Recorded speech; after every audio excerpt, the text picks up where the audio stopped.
ఉద్యమాలు చేసినా ఏ రోజు కూడా మేము అధికారంలో రాలేదు. ఈసారి మీ అందరినీ కోరుతా ఉన్నాం, ఎవరెవరికో ఇచ్చారు అధికారం, ఈసారి ఇవ్వండి బీజేపీకి అవకాశం. తప్పకుండా భారతీయ జనతా పార్టీ ఒక్కసారి మాకు అధికారం ఇస్తే తప్పకుండా నేను స్వయంగా పర్యవేక్షించి హైదరాబాద్ నగరంలో సమస్యలు లేనటువంటి అద్భుతమైనటువంటి మహానగరంగా భారతీయ జనతా పార్టీ నేతృత్వంలో బీజేపీ మేయర్ మీరు గెలిపిస్తే తప్పకుండా హైదరాబాద్ నగరంలో ఒక చరిత్రను సృష్టిస్తాము. హైదరాబాద్ నగరం అంతర్జాతీయ స్థాయిలో ఒక అభివృద్ధి చెందినటువంటి నగరంగా తీర్చిదిద్దుతామని చెప్పి సందర్భంగా పనిచేస్తాము. ఢిల్లీలో మన ప్రధానమంత్రి నరేంద్ర మోడీ ఉన్నారు.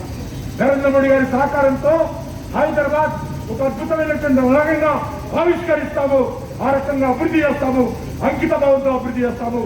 అవినీతి ఒక్క రూపాయి అవినీతి లేకుండా కట్టుదిట్టమైనటువంటి చర్యలు తీసుకొని మనం చెల్లించేటువంటి ప్రతి రూపాయి పని కూడా భారతీయ జనతా పార్టీ జవాబుదారీగా ఉండి ఈ ప్రభుత్వాన్ని మరి ఖచ్చితంగా జిహెచ్ఎంసీలో ముందుకు తీసుకెళ్లే విధంగా కృషి చేస్తాం. మీకు అందరూ తెలిసి హైదరాబాద్ లో ఇప్పుడు జరగాల్సిన ఎన్నికలు ఫిబ్రవరిలో జరగాలి. కానీ మన ముఖ్యమంత్రి